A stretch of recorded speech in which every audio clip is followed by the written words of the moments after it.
Señores y señoritas, muy pero que muy buenas tardes. Sean todos ustedes bienvenidos y bienvenidas a otra clase de historia. Soy tu profesor Víctor Urbina y estamos aquí con el tutor Luis Miguel. Estamos con el tutor Luis Miguel.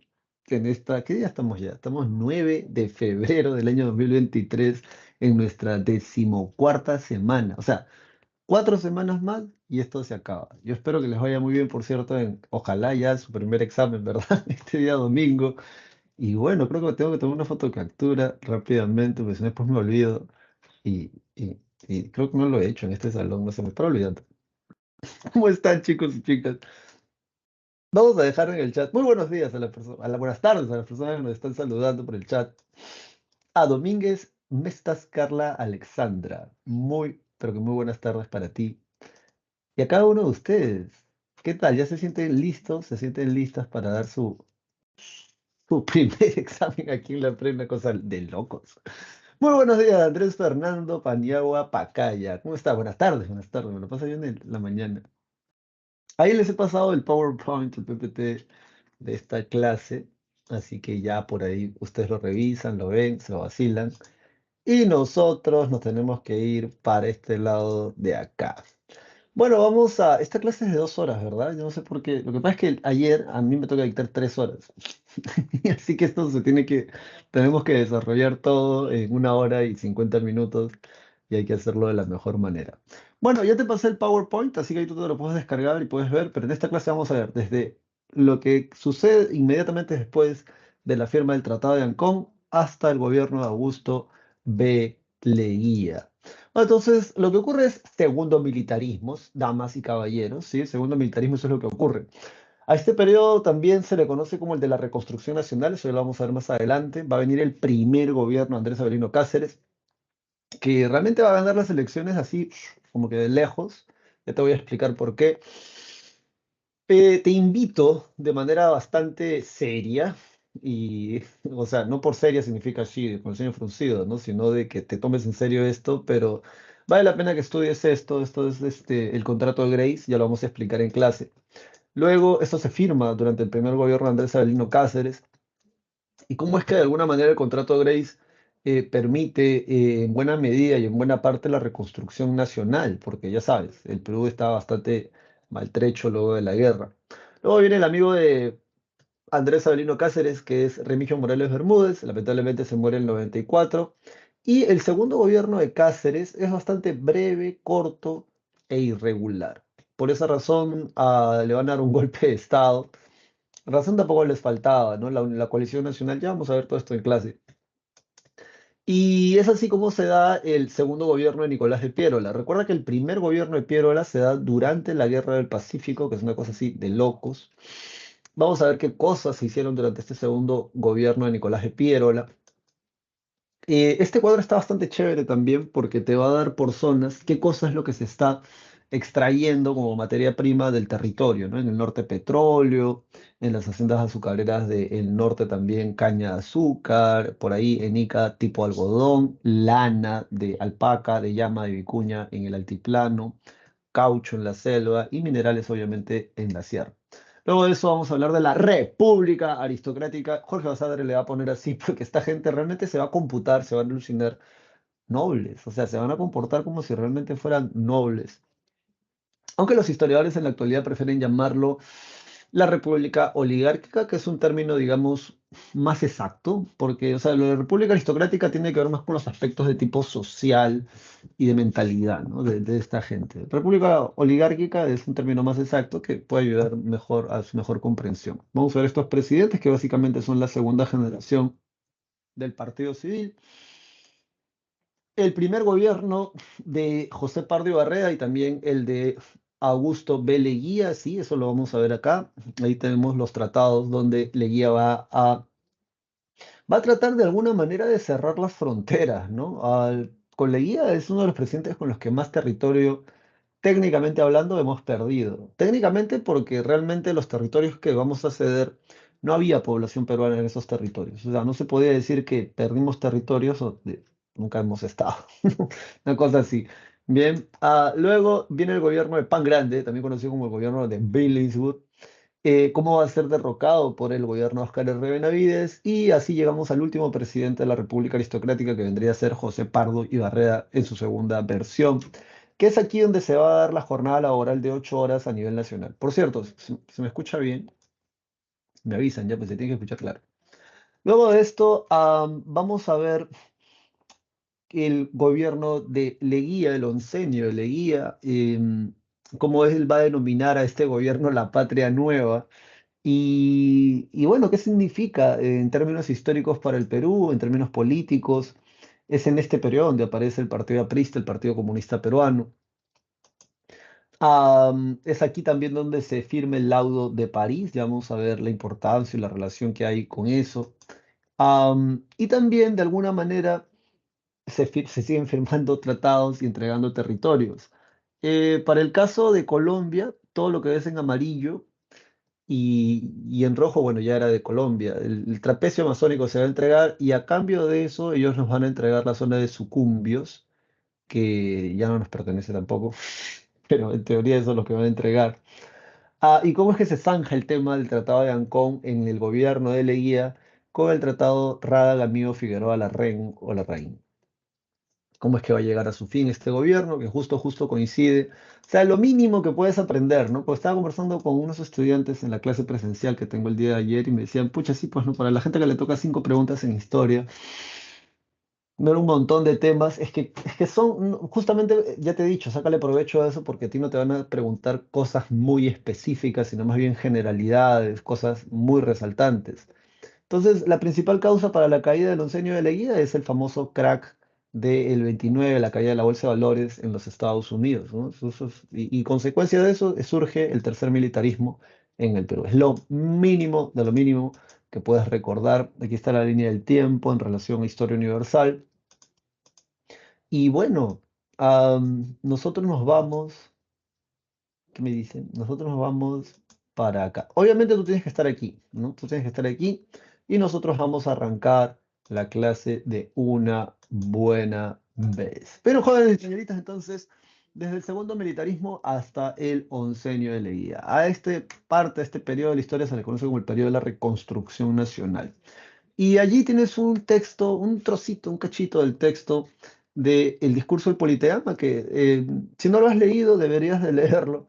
Muchas de las cosas que dice Manuel González Prada luego de la guerra contra Chile todavía se pueden aplicar a la actualidad, cosa que es bastante preocupante, porque, o sea, ¿cómo es posible que las mismas críticas que él haga hace ya, cuánto, casi poco más de 100 años, todavía se sigan pudiendo utilizar para criticar a los gobiernos actuales? O sea, no solo este, ¿no? Sino los anteriores. Es una cosa de loco. En ese texto él va a identificar a una parte de los culpables, ¿no? De la pérdida de la guerra del Pacífico. Porque a veces uno tiende a echarle la culpa al otro, ¿no? O sea, dicen, ¿no? La guerra del Pacífico, sí, que se muere Chile, que es esto, que el otro, ¿no? Pero loco, loca, o sea, en primer lugar, ni tú perdiste esa guerra, ni yo la perdí, ni siquiera nuestros padres o nuestros abuelos. En segundo lugar, claro, eso desde el punto de vista nacionalista, ¿no? Pero realmente, ¿por qué se perdió esa guerra? Bueno, acá Manuel González Prada dice, la mano brutal de Chile despedazó nuestra carne y machacó nuestros huesos, pero los verdaderos vencedores, las armas del enemigo, fueron nuestra ignorancia y nuestro espíritu de servidumbre. Y sigue diciendo, porque esto, como te digo, son 2, 3 líneas nada más de un discurso un poco más largo. Bueno, entonces, ¿qué es lo que viene? A modo de introducción, luego de la firma del Tratado de Ancón en 1883, donde se entrega a perpetuidad Tarapacá y por 10 años Tacna y Arica, se inicia en nuestro país el segundo militarismo, que va hasta 1895. El segundo militarismo se encuentra dentro del periodo denominado como la Reconstrucción Nacional, y la Reconstrucción Nacional va hasta 1899. Bien, por aquí hay un texto, justamente es un poco más extenso. em, pero sí, vale la pena que por ahí lo revises, lo leas, porque él va a señalar, ¿no? Justamente Manuel González Prada, a los responsables, según él, de la derrota o de la pérdida en la Guerra del Pacífico, y básicamente le va a tirar el ganso a la clase dirigente, a la clase política, económica de ese país, de ese momento en el país, porque en vez de dedicarse a tener realmente un proyecto nacional pucha, se andaba mirando el ombligo, ¿no? De verdad que no, yo no sé, uno estudia el tema y uno dice, pucha, Piérola dándole golpe de estado a Prado, a Miguel Iglesias dándole guías al ejército chileno para que capturen a Cáceres, y un montón de cosas más que realmente uno dice, pucha, que con razón, ¿cómo no vamos a perder esa guerra? ¿No?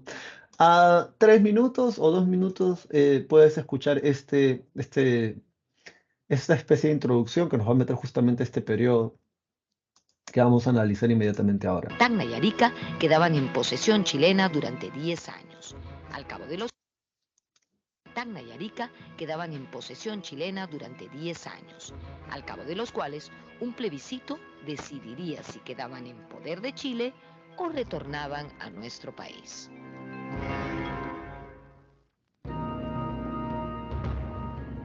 La guerra implicó la pérdida de los yacimientos de guano y de salitre, de guano temporalmente y de salitre perpetuamente. Dado que el Perú había sido un país que había, su estado sobre todo, había vivido del guano y el salitre, entonces la economía, sobre todo del Estado, la economía pública, como dicen los economistas, quedó destruida. Hubo que reconstruirla prácticamente desde sus cimientos.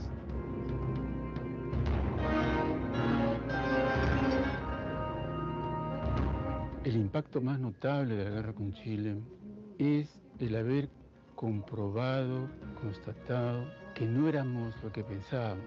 Es decir, pensábamos que ya de alguna manera habíamos ingresado a la modernidad, lo que significaba la creación, funcionamiento de un Estado nacional, significaba también la operatividad de una economía de mercado, finalmente que también había echado raíces entre nosotros la ciencia y la tecnología. Pero la guerra nos sorprendió. Curioso cómo termina esa reflexión el historiador Yepes, porque dice, o sea, la guerra nos sorprendió y de verdad, ¿no? O sea, de verdad que dan pena, vergüenza ese tiempo porque, o sea, ¿cómo te va a sorprender? ¿Cómo lo va a sorprender, no? O sea, el gobierno chileno en ese entonces había comprado dos acorazados, tenían 4 fragatas, 2 corbetas. Realmente era un ejército profesional. Una de las cosas que no les comentaba de las anécdotas que se pueden contar de la Guerra del Pacífico es que vienen periodistas del extranjero ya cuando el ejército chileno estaba ya en el Perú. Y entonces le preguntan, si no me equivoco, es a Patricio Lynch, le van a preguntar, que es el que se encarga de la campaña también en Lima. Le van a decir, o sea, ¿cómo es posible, no? O sea, ¿cómo es posible que dos países tan grandes, con tantos recursos, con tanta gente, como lo era Perú y Bolivia, finalmente terminen perdiendo la guerra, ¿no? Y entonces se cuenta de que el general chileno le dice, bueno, ¿quieres una respuesta? Pues visita los campos de heridos del ejército chileno y luego visita los campos de heridos del ejército peruano y pregúntales por quién pelean. Entonces, cuando este periodista va a la parte de los heridos chilenos, les pregunta, pues, ¿no? ¿Por quién peleas tú, no? Entonces, les dicen los heridos soldados chilenos, yo peleo por Chile, yo peleo por mi país, yo peleo por mi nación, por el gobierno de Chile, yo peleo por Chile. Todos pelean por Chile. Entonces cuando van a la parte de los heridos del ejército peruano, una de las primeras cosas que nota el periodista es que no le entienden, porque la mayoría de los heridos hablan quechua, o sea, no hablan castellano. Y los pocos que entienden la pregunta que les hace, responden, bueno, yo peleo por el general Cáceres, yo peleo por el general Bolognesi, yo peleo por Piérola, yo peleo por el general Perú, es una de las respuestas, ¿no? Entonces, cuando Manuel González Prada hace estas acusaciones, él obviamente las va a decir porque justamente, ¿quiénes son los responsables, no? O sea, porque alguien tiene que hacerse responsable de esa pérdida y no le vamos a echar la culpa al que ganó, ¿no? O sea, es como, no tiene sentido eso, porque lo que tiene sentido más bien es preguntar qué estábamos haciendo nosotros. Y lo que te decía, ¿no? Creo que a ustedes no sé si les decía, pero si el coronavirus, ¿no? Y todos hemos sido afectados de una u otra manera, algunos de una manera mucho más grave que otros. Pero si el coronavirus fuese un ejército extranjero, otra vez hubiésemos perdido la guerra, ¿no? Porque nos agarró y no éramos lo que pensábamos que éramos, como dice el historiador Yepes, ¿no? O sea, nos faltaban instrumentos médicos, la burocracia no permitía que se pueda comprar oxígeno de manera rápida. y una serie de males. Y una vez además que se consiguieron los recursos, se destaparon escándalos de gente que se estaban llevando vacunas o pruebas o que estaban destinando el dinero para otras cosas ilícitas, una cosa así de locos, ¿bien? Entonces, todo esto nos debería hacer reflexionar en relación a qué clase de país queremos y qué clase de país necesitamos, ¿no? Y como les dije y les he venido diciendo a todos mis estudiantes, la mejor cosa que podemos hacer es que tú, que yo, que nosotros podamos mejorar como personas. Porque el título universitario no te hace una persona honesta. El título universitario no te hace una persona bondadosa, generosa, empática, buen amigo, buen padre, buen hijo, buen amante, buen esposo, buena pareja.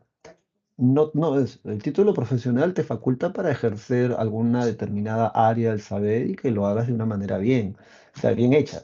Pero eso no te convierte en una buena persona. Tenemos mucha gente que nos gobierna en la actualidad y realmente se ve en muchos casos el desprecio, la desconsideración de lo propio, que es lo nuestro. Y no hablo de la tierra, hablo de la gente, bien, desde el norte del país hasta el sur del país cómo es que durante este primer civilismo y de hecho durante toda la República aristocrática o durante toda la etapa de la vida republicana, mejor dicho, hay un desprecio sistemático, por ejemplo, a la población campesina del Perú. Porque ya Velasco lo ha dicho en su discurso, no son indios. Indios, el que vive en la India. Bien, son campesinos, son peruanos, son ciudadanos. Y es algo que tenemos que comenzar a entender tienen su propia realidad, tienen sus propios rollos, pero lo ideal sería justamente sentarnos y escuchar. Entonces, como tú no estás en el gobierno, ni yo tampoco, lo mejor que podemos hacer es cambiar nosotros, porque en la medida en que tú y yo crezcamos, evolucionemos, nos desarrollemos como personas, como gente, como seres humanos, este país también va a cambiar, porque si no, vamos a seguir repitiendo las mismas cosas que ya se vienen trayendo como taras desde tiempos de la fundación de la República. Tú tienes que estar acá, nosotros nos vamos para acá. Así que, a ver, esta etapa de la parte de la clase se le llama la reconstrucción nacional, señoras y señores. Dentro de la reconstrucción nacional está el segundo militarismo, que es lo que surge como consecuencia inmediatamente después de la derrota de la Guerra del Pacífico. Bien, entonces, am, el segundo militarismo abarca a todos estos personajes que tú puedes ver aquí en pantalla. Y bueno, el primero que tenemos es Miguel Iglesias. Bien, Miguel Iglesias es un hacendado de la costa norte, firma el manifiesto o grito de Montán y nadie le hace caso en un primer momento a ese manifiesto. Recuerda en todo caso lo básico, el manifiesto básicamente dice que mientras más tiempo se quede el ejército chileno en el Perú, más destruyen el aparato productivo nacional. Bueno, destruyeron un montón de cosas, quemaron la biblioteca después de haberla saqueado. Ah, destruyeron los ferrocarriles, las haciendas que no querían pagar cupos las terminaban destruyendo, se quedaron durante 3 años. Bueno, cuando Cáceres es derrotado en la batalla de Huamachuco, pero no capturado, finalmente el gobierno chileno termina reconociendo a Miguel Iglesias como presidente del Perú y él termina firmando el Tratado de Ancón. Esto le va a granjear bastantes enemistades y Cáceres va a ser el primero en criticar y decirle vende patria, ¿no? O sea, tú eres ese tipo que ha firmado la rendición ante el ejército extranjero entregando territorio. Bueno, un poco para como que, digamos, lavarse la cara. Durante el periodo de su gobierno, que apenas va a durar 2 años, primero se reabren las instituciones educativas y culturales en el país. La Biblioteca Nacional, que había sido saqueada por el ejército chileno, va a tener como nuevo director a Ricardo Palma, que se va a encargar de enviar cartas para solicitar a varios embajadores y diplomáticos, tanto en el Perú como en el extranjero, que por favor puedan donar libros para repoblar nuestra biblioteca que había sido saqueada durante la Guerra del Pacífico. El ejército chileno vino con listas de libros que tenían que sacar de nuestra biblioteca y aquellos que no estaban en esas listas se les permitió a los soldados llevárselos y aquellos que no se pudieron llevar los terminaron quemando. Entonces Ricardo Palma se le va a encargar esta labor, es un intelectual para allá, en ese entonces un intelectual conocido, famoso. Luego San Marcos va a reabrir puertas, porque durante todo el tiempo que se quedó el ejército chileno en Lima, en el Perú, San Marcos se negó a dictar clases en señal de solidaridad y protesta. El Colegio Guadalupe sucede lo mismo con el Colegio Guadalupano. Parte de sus estudiantes van a perder la vida en la defensa de la campaña de Lima, la de Guadalupe y el Salesiano, si no me equivoco. Am, sí, sí, sí, se van a encontrar cuadernos de tareas, ¿no? De estudiantes que van a estar presentes en estos combates, como por ejemplo el de Miraflores o el de San Juan. Dicho esto, algo que te podrían preguntar en el examen general, porque a ver, la PRE no lo ha preguntado que yo recuerde, pero por si acaso te lo digo. ¿Quién es el primero durante la independencia en desactivar el tributo indígena? El primero en desactivarlo va a ser San Martín. Cuando él llega, declara la independencia, es San Martín. Luego, ya sabes, San Martín se quita, llega Simón Bolívar, y Simón Bolívar es el que vuelve a reactivar el tributo indígena, porque se necesitaba de alguna manera obtener dinero para defender o para financiar la causa patriota en este territorio. Luego de eso, con el gobierno de Ramón Castilla y producto de los ingresos generados por el guano, se vuelve a desactivar el tributo indígena. Y luego de la pérdida y de la derrota en la Guerra del Pacífico, se vuelve a activar el tributo indígena o la contribución personal. También por ahí vas a encontrar el impuesto a la República. Esto lo que va a ocasionar es un profundo malestar en diferentes sectores de la población, porque no había dinero, había un proceso inflacionario, una crisis económica fea, y entonces el Estado necesitaba recaudar dinero de alguna manera. Lo van a hacer reactivando estos impuestos. En Huaraz, en Ancash, lo que esto ocasiona es que los líderes de las comunidades campesinas van a comenzar a protestar. Y hay dos sujetos, Pedro Pablo Tusparia, Pedro Cochachín, entre otros más, van a enviar un memorial o una carta al prefecto de Huaraz, Francisco Noriega se llamaba. Entonces, en esta carta, en esta petición, en este memorial, van a argumentar básicamente de que las comunidades del Callejón de Huaylas, el Callejón de Conchucos, que son los dos callejones que hay allá en Ancash, no tienen dinero y entonces se les está queriendo cobrar esto del tributo indígena, la contribución personal. Obviamente, como ya hemos visto en clase, cuando tú vas así pacífico, cuando tú vas así todo sano, no te hacen caso, no te dan balón, no te prestan atención. Y bueno, lo que hicieron más bien los prefectos en Huaraz fue encerrar o encarcelar, meter a la carceleta de la prefectura en Huaraz a Pedro Pablo Tusparia y a Pedro Costachín, entre otros líderes comuneros más. Y esto lo que ocasiona es que los campesinos de estos callejones comienzan a llegar a la ciudad de Huaraz en señal de apoyo y protesta para que liberen a sus líderes. Bueno, es que hay que ser, ¿verdad? Bien, bien sano, ¿no? Porque, o sea, puede ser que tengan armas, pero definitivamente la gente descontenta termina siendo más que la gente que termina trabajando en una fuerza del orden, una fuerza armada.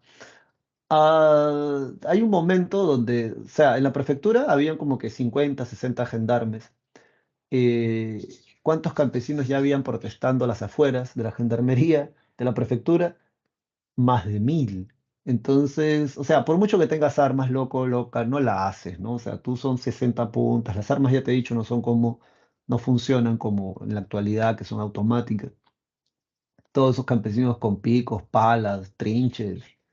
eh, en la prefectura deciden liberar a los líderes comuneros. Cuando la gente ve a sus líderes comuneros, entran en más cólera y toman la prefectura y desde allí se inicia la rebelión de Pedro Pablo Tusparia y Pedro Cochachín.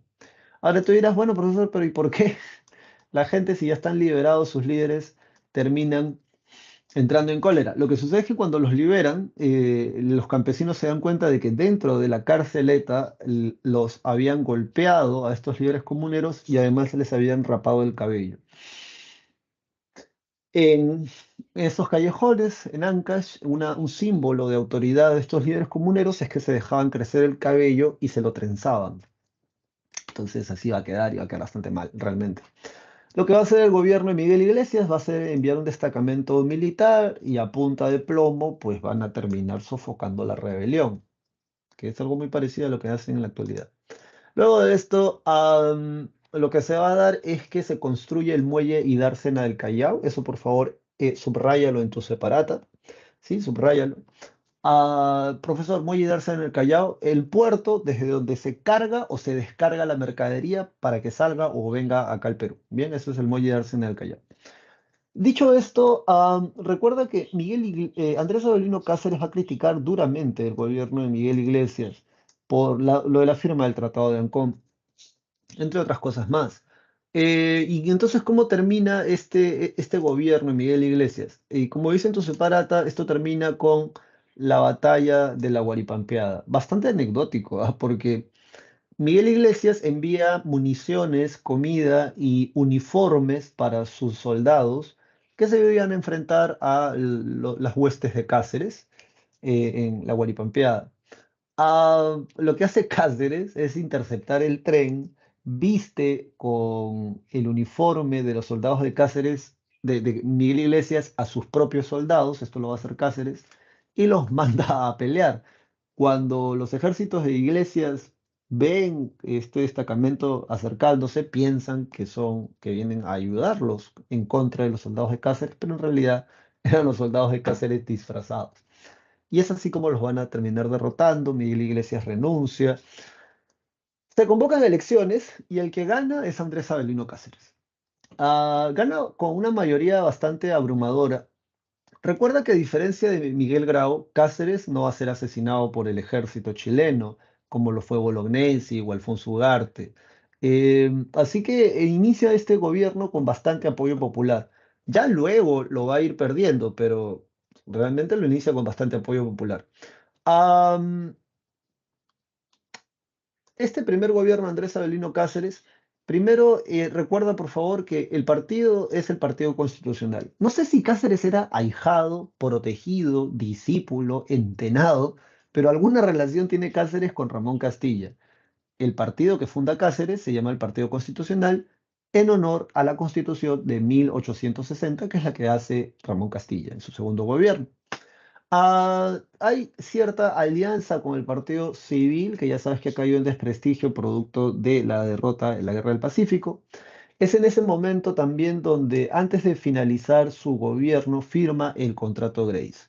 Michael Grace es un empresario que sabía que el Estado peruano tenía que pagar la deuda externa y él quería hacerse cargo de la firma de ese contrato. Por eso lleva su apellido, el contrato. Entre otras cosas, lo que hizo este tipo fue, era accionista de estas líneas ferroviarias que ya habían perdido mucho valor porque el ejército chileno las había destruido. Y como parte del comité encargado de hacer este contrato para poder pagar la deuda externa, una de las cosas que hace, y eso no lo digo yo, eso está en el libro de Alfonso Quirós, Historia de la corrupción del Perú, es aumentar el precio de estas acciones que ya no tenían mucho valor porque las líneas ferroviarias estaban destruidas y venderlas a un precio muchísimo mayor que el actual, que el precio del mercado de estas acciones ferrocarrileras. Pero el contrato, Grace, es importante, te lo tienes que aprender de memoria. Dice el Comité de Tenedores de Bonos de la Deuda Externa Peruana, porque la deuda interna, recuerda, se paga durante el gobierno de Echenique, la va a cancelar a cambio de concesiones. ¿Cuáles son esas concesiones? Que también están en el PowerPoint y deberías de estudiarlo. La Casa Grace se comprometió a pagar la deuda externa nacional que ascendía a 51 millones de libras esterlinas. A cambio de esto, se cedió a los tenedores de bonos los ferrocarriles por 66 años.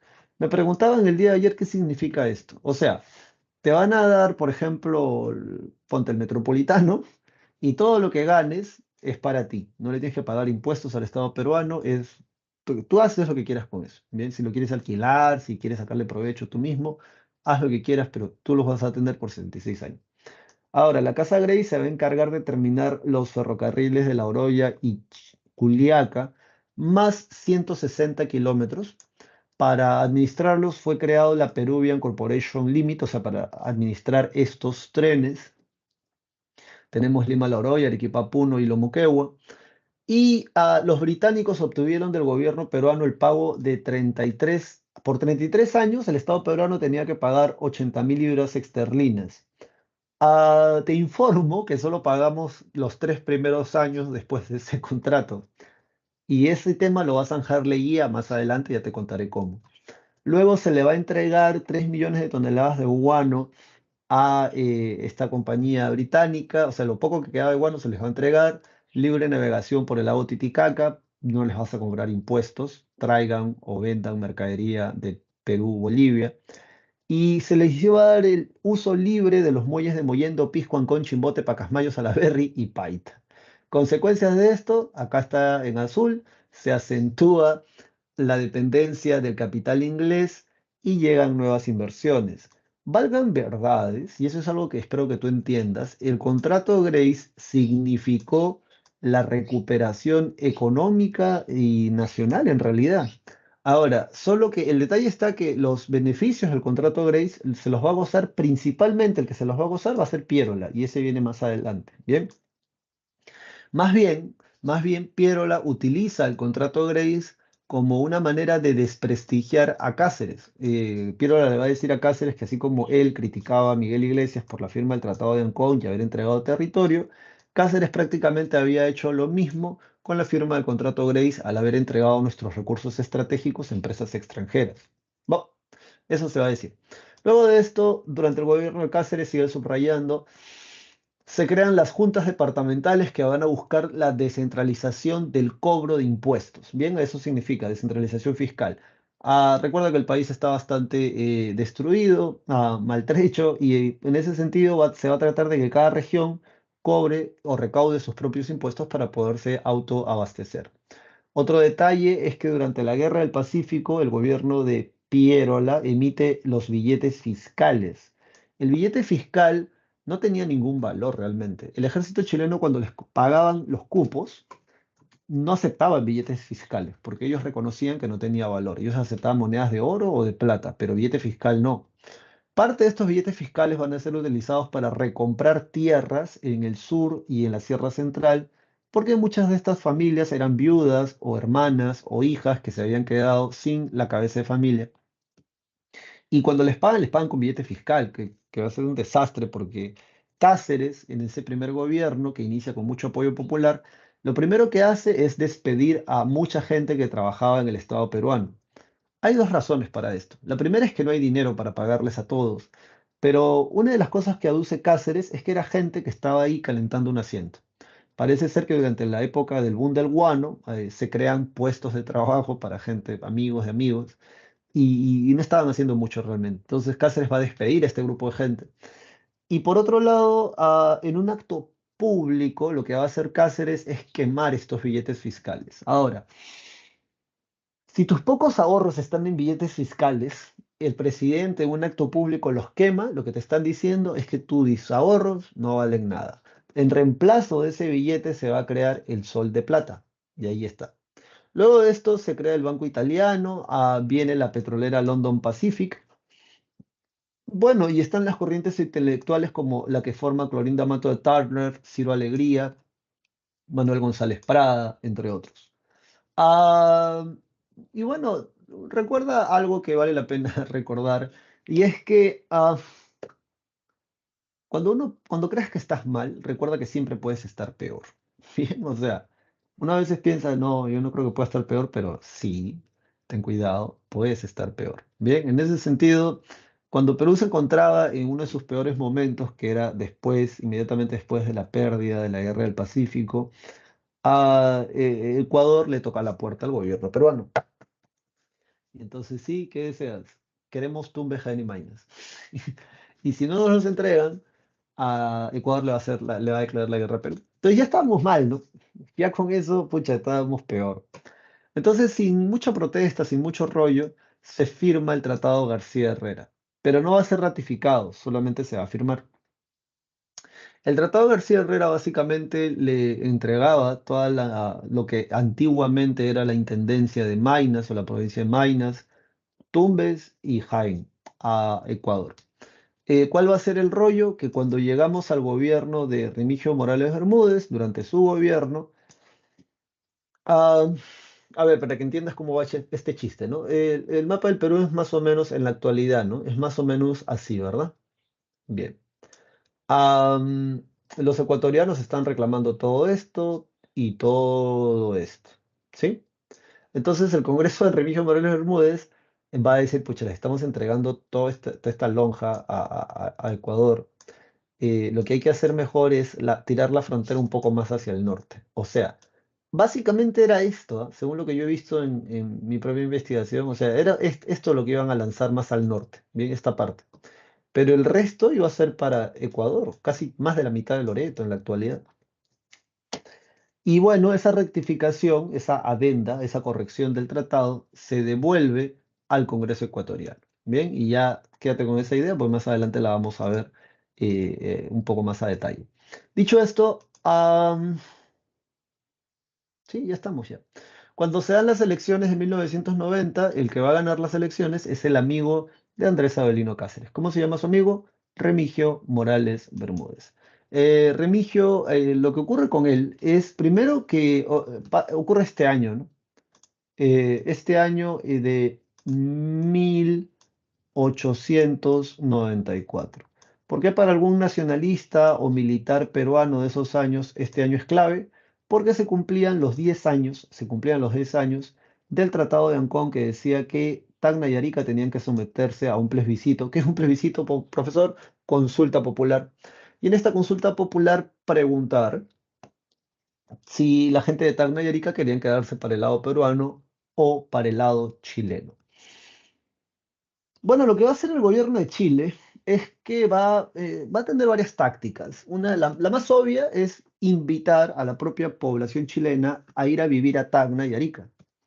La otra cosa que va a hacer el gobierno chileno es hostigar, o sea, fastidiar a la población en Arica principalmente, para que abandonaran el territorio, de tal forma que cuando se diera el plebiscito, la mayoría de la gente, que ya no iba a ser peruana, sino chilena, votara para quedarse para el lado de Chile. El detalle está que para este año no se había hecho eso de como ellos lo querían, y le van a ofrecer al gobierno de Remigio Morales Bermúdez comprarle Tacna y Arica, lo que, como dice aquí, ocasiona problemas diplomáticos con el gobierno chileno. Luego de esto se promulga la ley de habeas corpus. Esta ley de habeas corpus es importante porque acuérdate que garantiza nuestras libertades y derechos individuales de tránsito, de expresión, propiedad privada, entre otros más. Vale la pena que por ahí algún día te informes cuáles son tus derechos o tus libertades individuales, porque finalmente recuerda que mucho del abuso que a veces se comete en contra de la población es porque la gente misma no conoce sus derechos o sus deberes. Un dato que me enteré recién hace 2 semanas atrás, por ejemplo, es que si en tu casa alguien tiene un auto o trabaja en un servicio de transporte, a un policía común y corriente no te puede pedir la licencia de conducir, porque eso es potestad del policía de tránsito. Eso es una cosa que tienes que saber, por ejemplo, si tienes un auto. O sea, tú le entregas tu DNI, pero no tienes por qué entregarle tu brevete. Y a veces recuerda que justamente, no todos, pero sí hay malos elementos de la ley que se aprovechan justamente de este desconocimiento. Otra cosa que no puedes hacer, por ejemplo, es que te pidan que abras la maletera de tu auto. O sea, cuando a ti alguien, un policía, ¿no? Te pide, abre la maletera de tu auto, tú dices, está bien, la voy a abrir, pero quiero que esté el capitán o el fiscal encargado del operativo, porque por lo general cuando te piden abrir la maletera de tu auto es porque hay un operativo y ese operativo está registrado, hay un fiscal o hay un capitán, o sea, hay una razón de ser para eso. De repente estaban buscando a alguien o algo. Pero tú no puedes abrir la maletera de tu auto si no hay un fiscal o un capitán. ¿Por qué? Porque ¿qué pasa si abren la maletera de tu auto, el policía mete la mano y saca 1 kilo de cocaína? Tú vas a decir lo que todo el mundo dice. Eso no es mío. Bien. Entonces, para eso tiene que haber un fiscal, un capitán que vigile, digamos, que se está haciendo conforme a ley la revisión de la maletera de tu auto, en este caso hipotético. Bueno, entonces la ley de habeas corpus se va a promulgar durante el gobierno de Remigio Morales Bermúdez y sirve para estas cosas. Más información la puedes encontrar por internet porque un curso de cívica, desde mi punto de vista, debería de servir para eso, para enseñarle a los estudiantes de primaria y de secundaria cuáles son sus derechos en relación a las autoridades que pueden abusar del desconocimiento de la gente. De hecho, hay mucho abuso justamente por eso. Luego de esto, anotamos aquí que se termina de construir el ferrocarril central y lamentablemente, también se le conoce como el Tren Macho, y lamentablemente Remigio Morales Bermúdez muere en 1894. Cuando ocurre esto, viene el segundo gobierno Andrés Avelino Cáceres, que como puedes ver en pantalla es súper breve, apenas si dura un año. ¿Qué cosa va a ocurrir? Am, bueno, según los historiadores, lo que ocurrió allí fue que cuando se dieron las elecciones para saber quién iba a ser el siguiente presidente, el único que estuvo haciendo campaña política, campaña propagandística, fue Cáceres. Tú dirás, bueno, profesor, ¿y dónde está Piérola? ¿Dónde está Rosas? Francisco Rosas es el líder del Partido Civil. No, no estaban. Y entonces la poca gente que fue a votar votó por Cáceres y Cáceres gana así las elecciones. A los días aparece Piérola, aparece Rosas diciendo de que Cáceres había enviado un destacamento militar y que estos soldados del ejército no permitían de que Piérola o que Rosas abandonaran sus viviendas. Estaban encerrados en sus casas. Por esa razón solamente Cáceres fue el único candidato, fue el único que hizo campaña y obviamente fue el que ganó. Producto de de esta argucia, de esta astucia, Piérola y el Partido Civil se van a unir. El Partido Demócrata, que es el que lidera Piérola, con el Partido Civil, que le pertenece a la oligarquía, van a unirse en lo que se conoció como la Coalición Nacional. Esa Coalición Nacional, Piérola, hay un cuadro, de hecho, más adelante, Piérola entrando por la portada de Cacharcas, y es en esa guerra civil donde Piérola, liderando la Coalición Nacional, va a derrotar a Andrés Avelino Cáceres. Luego dice que dicha coalición representó el inicio del Perú moderno. Vale la pena que eso lo aprendas, lo han preguntado al menos 2 veces aquí en la PRE, ¿no? Lo que sucede es que recuerda que el segundo militarismo va hasta 1895, que justo es el golpe de Estado que va a dar Piérola. Piérola gobierna hasta el 99. Piérola no es un militar, Piérola tampoco pertenece a la República Aristocrática. Piérola es una especie de tránsito, puente, bisagra, eso lo va a decir Basadre, de hecho, entre el segundo militarismo y la República Aristocrática. Así que no te vayas a olvidar de eso. Dicho esto, entonces, vámonos inmediatamente a el segundo militarismo, perdón, al segundo gobierno de Nicolás de Piérola. Este cuadro es famoso, es un cuadro de Lepiani, que es Piérola entrando por la puerta de Cocharcas. Piérola tenía el apodo de El Califa. Sí, Piérola tenía el apodo del Califa y aquí lo vemos, ¿ves? Ajá. Bueno, ¿qué podemos decir sobre este segundo gobierno de Nicolás de Piérola? Recuerda que su primer gobierno se dio durante la Guerra del Pacífico, punto número uno.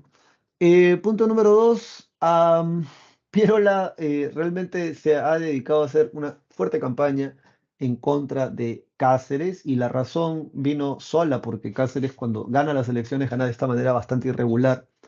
Y producto de esto, Piérola puede liderar una coalición, un grupo de gente que va a estar en contra del gobierno de Cáceres, segundo gobierno. Ahora, algo que poca gente sabe es que el segundo gobierno de Nicolás de Piérola goza de mucha estabilidad política y económica gracias al contrato Grace. Contrato que él mismo criticaba para criticar obviamente lo que había hecho Cáceres, porque muy probablemente el de él poder haberlo hecho lo hubiese hecho. El apodo de Nicolás de Piérola va a ser el Califa, ¿sí? Y bueno, en relación a sus principales obras, tenemos primero que él funda el Partido Demócrata. Bien, Billisburg, que es conocido como Pan Grande, también es miembro del Partido Demócrata. Punto número dos, crea la Sociedad Recaudadora de Impuestos, que en la actualidad es la SUNAT y le pertenece al Estado. La Sociedad Recaudadora de Impuestos era una empresa privada y básicamente sirve para eso, para recaudar impuestos. Bien, se elimina la contribución personal y se elimina entre comillas, porque Piero le dice, bueno, ya no quieren pagar el tributo indígena, la contribución personal, lo que vamos a hacer entonces es volver a reactivar los estancos. Recuerda que un estanco es un monopolio estatal o el Estado te vende el producto o el Estado le pone un precio al producto mediante el cual luego sacan un beneficio por el precio.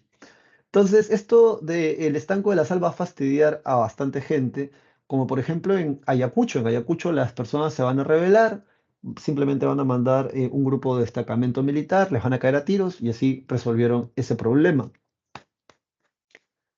Luego de esto se da la creación del Ministerio de Fomento en 1899 96, y este Ministerio de Fomento básicamente servía para reembellecer Lima.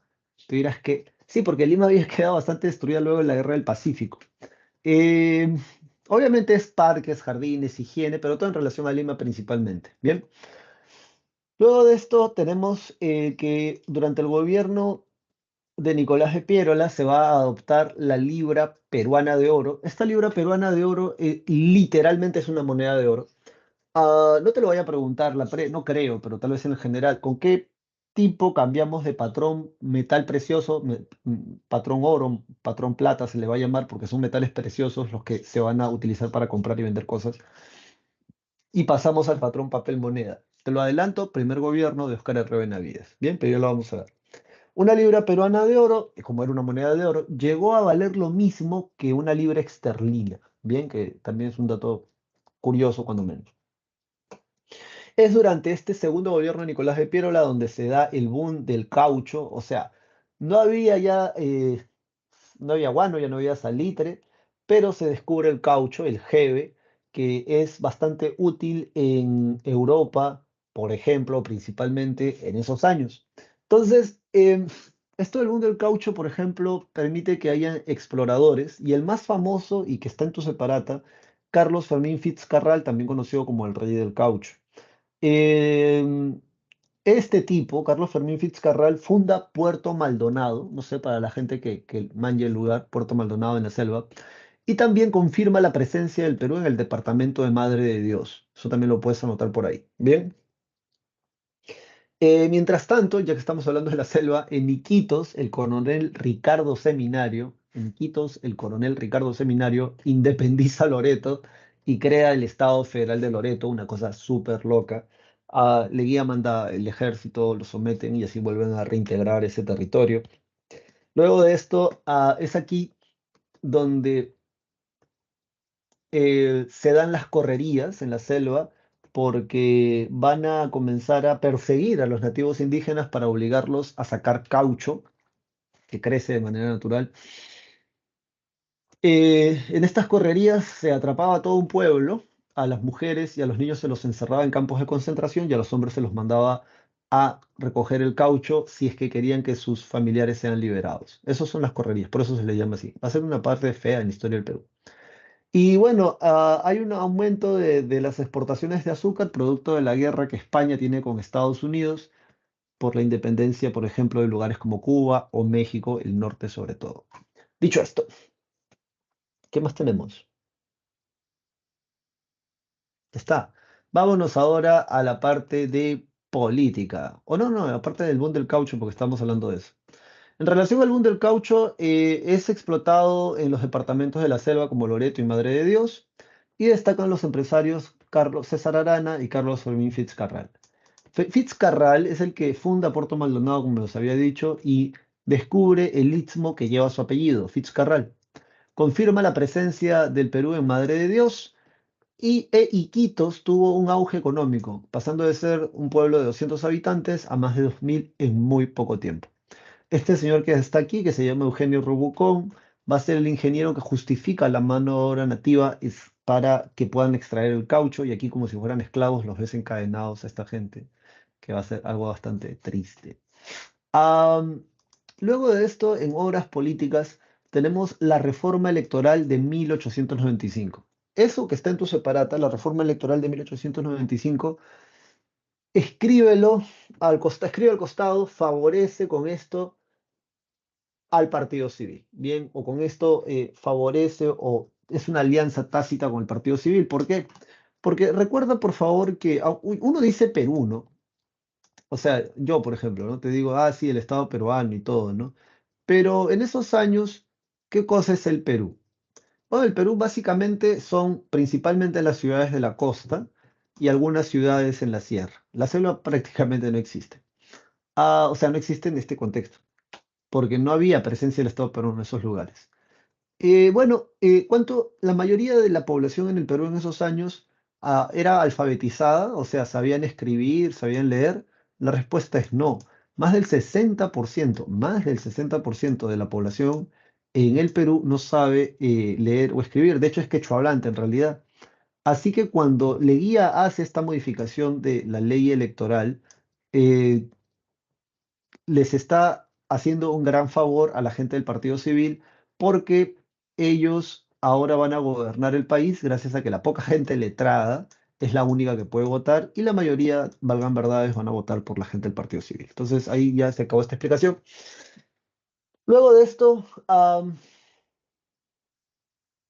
por eso acá dice, ¿no? Que beneficiaría posteriormente el Partido Civil. Luego de esto tenemos que se crea el registro civil en las municipalidades y se firma el protocolo Billinghurst-La-Torre en 1897. ¿Qué cosa es el protocolo Billinghurst-La-Torre? Bueno, no te lo conté en su momento, pero te lo cuento ahora rápidamente. Vamos a dibujar así a muy vuelo de pájaro el continente suramericano. Bien, creo que es más o menos así, ¿no? Ponte, ¿no? Que sea así. Bien, esta es la cadena montañosa de los Andes, viene para acá. Y bueno, originalmente, escúchame bien, Chile era todo esto era Chile. Todo esto, incluyendo esta zona de aquí. En la actualidad, esta zona de acá son las ricas pampas de Argentina. Bien, o sea, en la actualidad. Pero, ¿qué tiene que ver esto con el protocolo Billinghurst-La Torre? Ah, Chile, durante el segundo gobierno de Nicolás de Piérola, estuvo a una nada de irse a una guerra contra Argentina. ¿Por qué? Creo que ya te lo había contado, pero de todas maneras te lo vuelvo a repetir. Cuando todo el ejército chileno se encontraba en Lima, y Cáceres todavía, acuérdate, está en la sierra, en la campaña de la Breña, el presidente de Argentina, Buenos Aires, le manda una carta al presidente chileno exigiéndole que entreguen todos los territorios al oriente de los Andes. Cuando cuando el presidente de Chile toma la carta, va va a tener una disyuntiva bastante fuerte porque todo su ejército está en el norte. Cáceres todavía no había sido derrotado. Si divide al ejército chileno en dos, quizá tenga alguna oportunidad contra el ejército argentino, pero a pelear en dos frentes y dividiendo a tu ejército, eso como que no va bien. Entonces lo que va a decir en su momento es que Chile, está bien, reconoce que esos territorios ahora le pertenecen a Argentina. ¿Cuándo se devuelven eso? Bueno, en la Guerra de las Malvinas vamos a ver esto, ¿bien?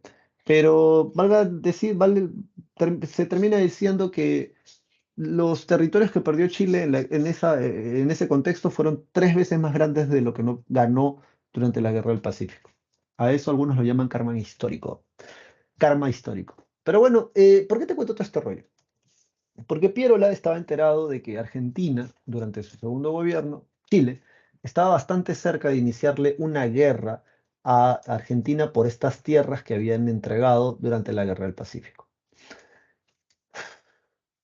Es ese momento donde Nicolás de Pierola le toca la puerta al gobierno chileno y le dice, miren, ya han pasado más de 10 años de la firma del Tratado de Ancón y yo creo que ya es hora de hacer la consulta popular, ¿no les parece? Y bueno, como Chile no quería dos problemas con dos países al mismo tiempo, estaban muy cerca de irse a una guerra con Argentina, estaban ahí ahora con el Perú. am, lo que ocurre es que el gobierno chileno va a decir, ya está bien, Nicolás, vamos a hacer el marco legal, vamos a crear el marco legal para hacer el plebiscito Tacna y Arica.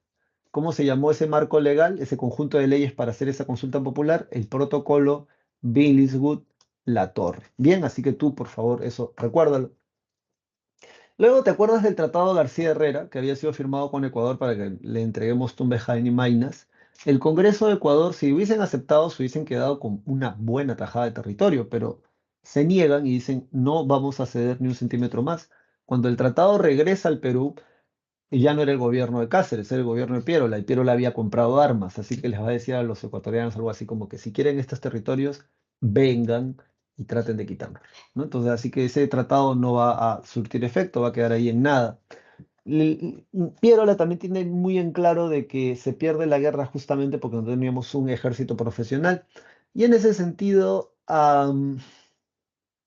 invita a un general francés llamado Pablo Clement a que instruya y modernice el ejército peruano. Para esto se va a crear la Escuela Militar de Chorrillos y se instituye el servicio militar obligatorio. Y ya está. A ver, aquí hay algo. A ver, aquí hay algo. No, ahí está eso. Luego de esto, a ver, espérenme, necesito confirmar algo acá.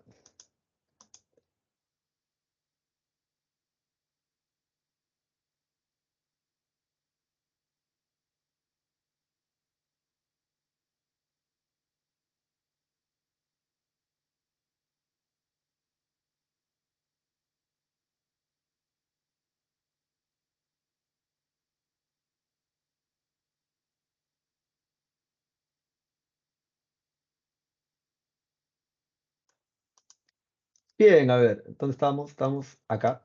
Ah, ya. Ajá.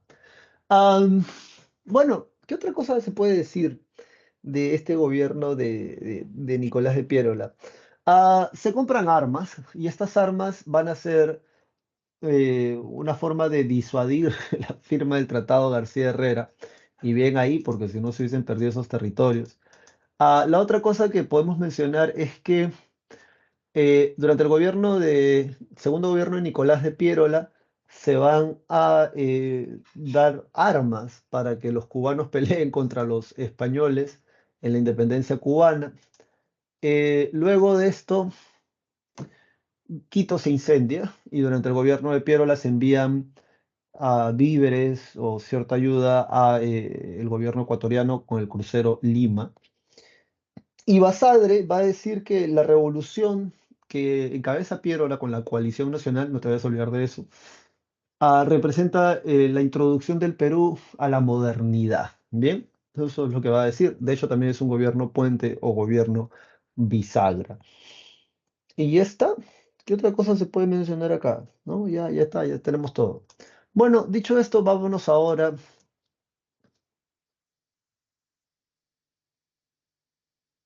Todavía no termina la clase, ¿verdad? ¿Qué horas son?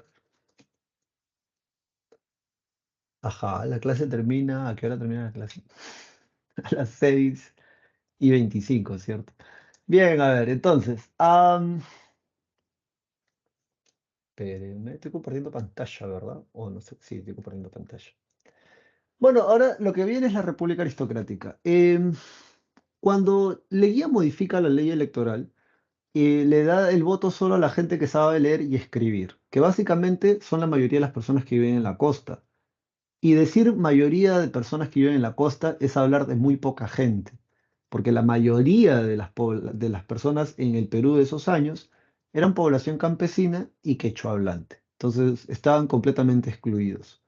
Eso en parte le va a asegurar a los miembros del Partido Civil ganar varias veces las elecciones, ya que la poca gente que va a votar por ellos es la gente que, digamos, vive en la costa y básicamente ellos son de Lima, Arequipa, ¿no? Y Trujillo, Cajamarca, eso es Piura. Bien. ah, y entonces la República Aristocrática va de 1899 a 1919. Jorge Basadre le va a colocar República Aristocrática porque va a decir que tienen conductas de aristócratas, ¿no? Va a decir que tienen estas características, a pesar de que ya no hay nobles en el Perú, tienen estas características de este tipo de mentalidad, ¿no? Que se creen una clase privilegiada por el resto de las mayorías populares, que tienen derecho a gobernar por sobre las mayorías populares en el Perú, ah, y que de alguna manera también prefieren vivir de la renta en vez de las inversiones, porque en realidad eran burgueses, o sea, eran gente que invertía dinero y tal, pero las características en cuanto a su comportamiento social, mental, por eso Basadre le va a colocar a ese periodo así, la República Aristocrática. En la actualidad, los historiadores prefieren hablar de la república oligárquica. Recuerda que la primera vez que hablamos de oligarquía fue cuando estudiamos a los espartanos. ¿Qué cosa significa oligarquía? Es un pequeño grupo de personas, en este caso familias, que gobiernan a las mayorías populares. Bien, hay algún texto por ahí habla de las 100 familias que gobiernan el Perú. Sobre las características de la República Aristocrática, subraya tu separata, por favor, es la hegemonía del partido civil, segunda generación vendrían a ser ellos, o sea, los hijos de los ex consignatarios. Hay una dependencia económica del capital extranjero. Anota ahí que principalmente ese capital extranjero va a venir a ser inglés. De hecho, Sam Lapre ha preguntado con qué presidente cambiamos de inversionistas, o sea, de deberle mucho dinero a Inglaterra a deberle mucho dinero a Estados Unidos.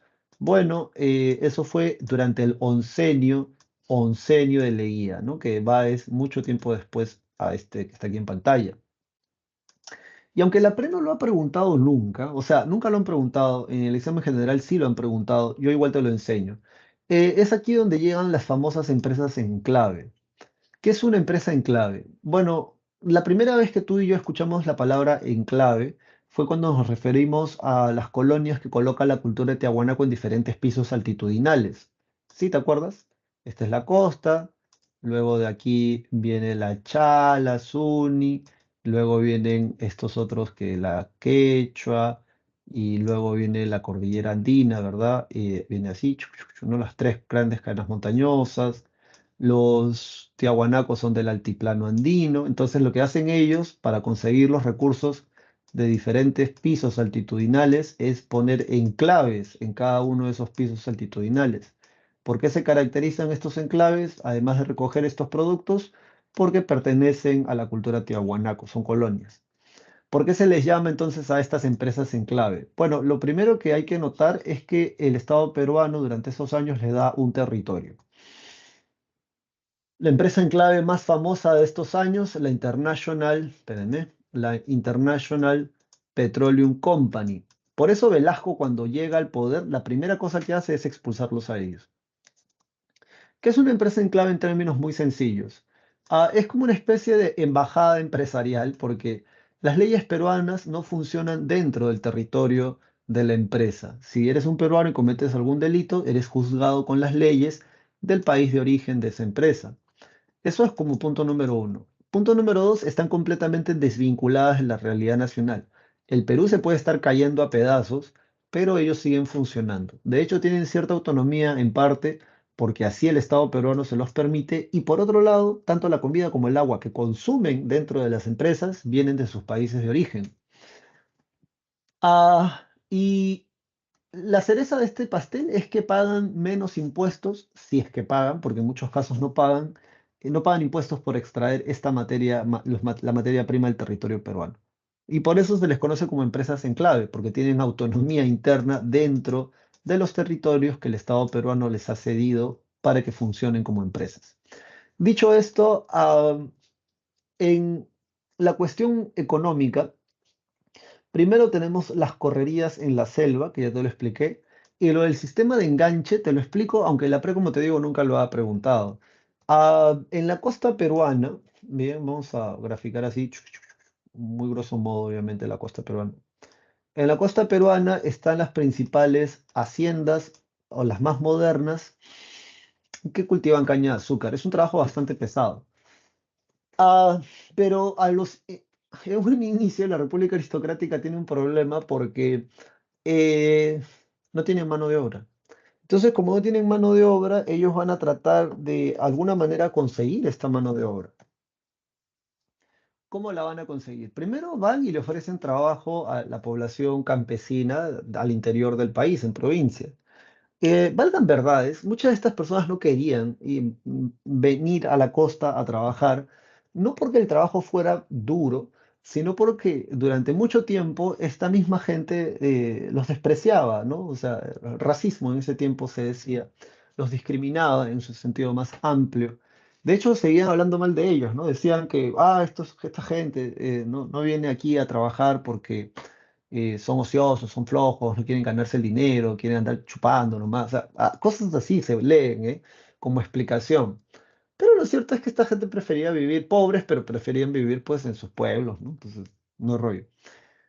¿Cómo es que enganchan a estos trabajadores entonces? Bueno, lo que van a idear estas haciendas, porque son empresas, pero en realidad son haciendas que cultivan caña de azúcar, algodón. Ahí tenemos la hacienda Cartavio, la hacienda Gildemeister, la hacienda Pomalca, entre otras. es que van a mandar a representantes a estos pueblos pobres de la sierra. Bien, puede ser, por ejemplo, no sé, puede ser en el centro o en el sur del país, estos pueblos. Y este representante lo que hace es prestar dinero. Van a estos pueblos empobrecidos o pueblos pobres del Perú y allí ellos prestan una cierta cantidad de dinero. La gente obviamente va a decir, pero usted, señor, ¿cómo presta dinero y si nosotros no tenemos trabajo? Entonces el representante ahí te decía, mira, yo te presto el dinero, pero como sé que no tienes plata para pagar, lo que vamos a hacer es hacerte firmar un contrato de trabajo. En este contrato de trabajo vas a ir a trabajar a la costa y bueno, ya sabes, con ese trabajo vas a poder pagar una parte, eh, vas a poder pagar una parte a la deuda que te estás contrayendo ahora y de repente puedes guardar un poco y después cuando termines de trabajar te traes el resto para tu pueblo. ¿No te parece un negocio redondo? Y obviamente todo el mundo dice es un negocio, buen negocio, es un buen negocio. Entonces firman, se prestan el dinero y de la sierra comienzan a llegar camiones y camiones de gente que venía con estos contratos de trabajos firmados en la sierra.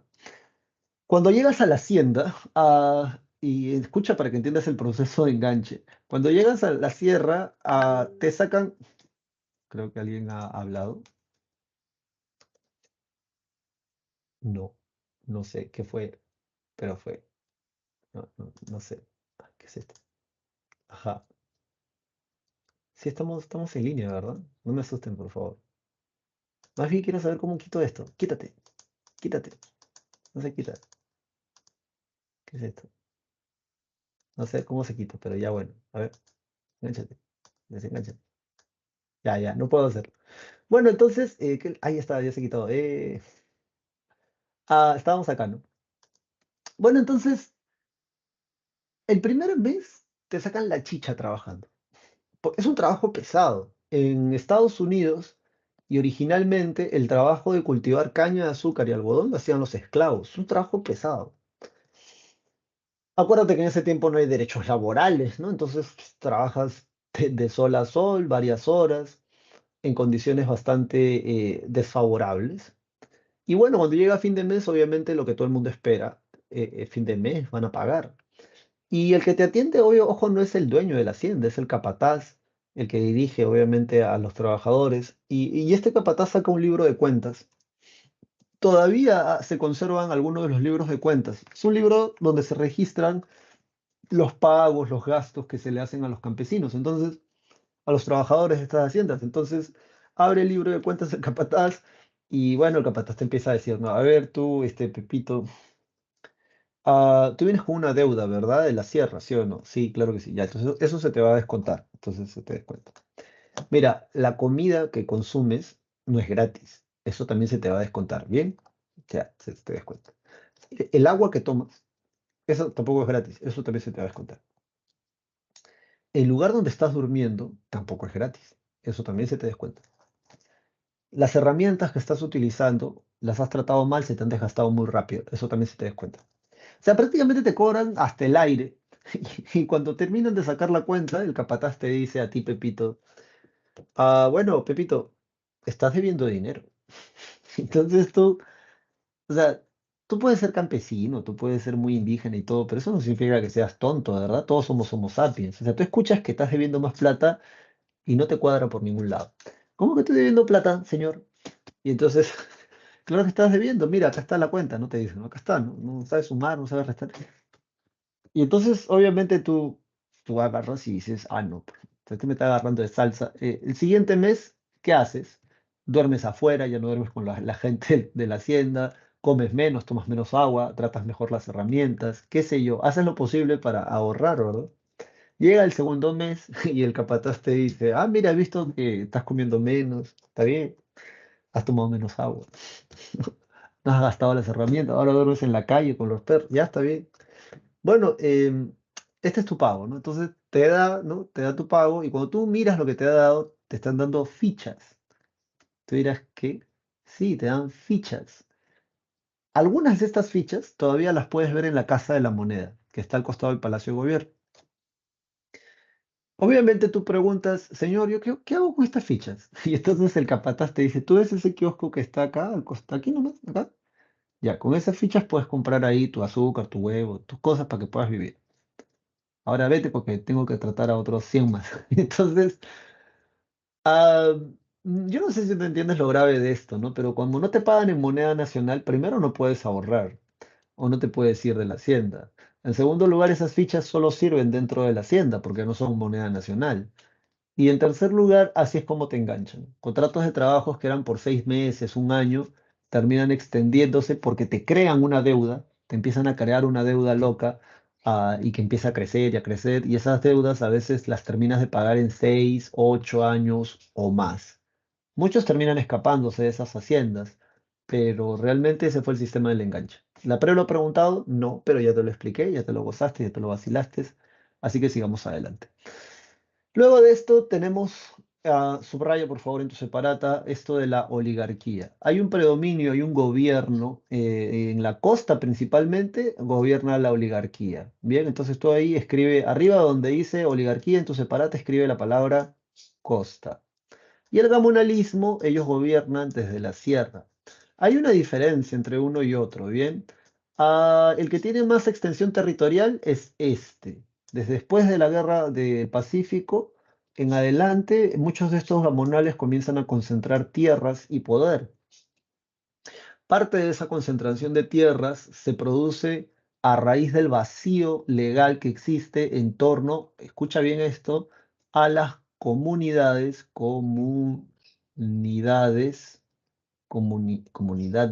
campesinas. Bien, estas comunidades campesinas, ¿tú sabes qué significa eso en primer lugar, comunidades campesinas?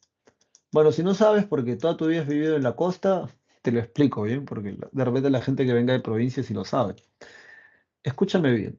Desde la época anterior a los incas, cada pueblo, cada ayllu, tiene ciertos territorios. Bien, a eso se le llaman las tierras comunales o las tierras de los ayllus o las tierras de las comunidades campesinas. Cuando los españoles llegan, ellos registran todo eso, en documentos. Por ejemplo, el pueblo de Carhuaz, sus tierras van desde la montaña tal hasta la quebrada del río tal y el cerro tal. Todo eso son las tierras de la comunidad del pueblo de Carhuaz. Y ahí está registrado en papel. Pero ¿qué sucede? Cuando llega la independencia, estas comunidades campesinas, ya no son legales. En el virreinato lo eran. Y ahora tú dirás, profesor, ¿y por qué ya no son legales? Bueno, porque acuérdate que en la ideología liberal, los liberales creen en la propiedad privada. ¿La propiedad privada qué cosa es? Bueno, la propiedad privada es que hay un documento que certifica que tu casa, tu tierra, tu auto es tuyo, de ti y nadie más que de ti. Y en ese sentido es propiedad individual, propiedad privada. Pero en la Constitución, desde la época de la fundación de la República del Perú, no existe legalmente la comunidad campesina, porque la comunidad campesina, ¿cómo se entiende esto, no? Es un conjunto de tierras que le pertenece a todo un pueblo, no le pertenece a una persona, le pertenece a todo un pueblo. Entonces, ah, aprovechando este vacío legal, porque no, o sea, existe la comunidad campesina, existe, pero legalmente no existe. Bien, legalmente no existe. Entonces, a muchos de estos terratenientes comienzan a quitarles tierras, aprovechando este vacío legal. Los oligarcas es en este periodo donde se comienzan a llamar a sí mismos blancos, ¿no? Para diferenciarse, según ellos, del resto. Los gamonales vendrían a ser más bien mestizos y hablan quechua. Eso les permite hablar directamente con los campesinos. Los gamonales tienen yanaconas. Un yanacón es un sirviente al que no se le paga un salario, sino que le da un trozo de tierra para que pueda ahí vivir, pero básicamente atiende al gamonal. Y bueno, este es el predominio entonces de la oligarquía y el gamonalismo sobre las grandes mayorías. Hay una exclusión de la clase media, o sea, no tienen oportunidad durante el gobierno de la República Aristocrática del Partido Civil de llegar al poder. De hecho, van a llegar al poder con Leguía, y eso es lo interesante. Y el proletariado y el campesinado, y es aquí donde se desarrollan las primeras ideas del movimiento obrero. Bien, dicho esto, entonces, arrancamos, pues, ¿no? Arrancamos con los presidentes. Yo estoy escuchando que suena el esto y no sé por qué suena. ¿Pasa algo? No pasa nada, ¿verdad?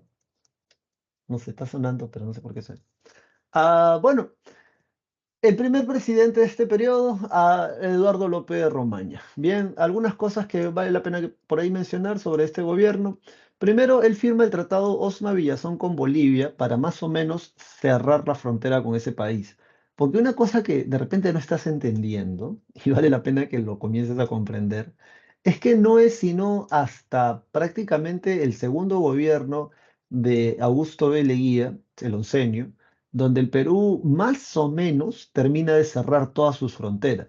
Profesor, no entiendo. O sea, legalmente no sabíamos hasta dónde eran los territorios del Perú, porque decíamos que la tierra iba hasta allá al fondo, ¿no? Pero cuando íbamos a ver, realmente esos territorios ya estaban ocupados por ecuatorianos, colombianos, brasileños o bolivianos o chilenos, ¿no? Entonces, nuestras fronteras no se cierran hasta, sino en el siglo X y en el siglo XX se van a terminar de cerrar nuestras fronteras. O sea, ¿cómo es posible que tengas un país, loco, y no sepas cuáles son tus fronteras? No te pasen, o sea, bien sanazo eres, ¿no? Entonces, con el gobierno de Eduardo López de Romaña se firma el Tratado Osma-Villazón para tratar de cerrar nuestras fronteras con Bolivia.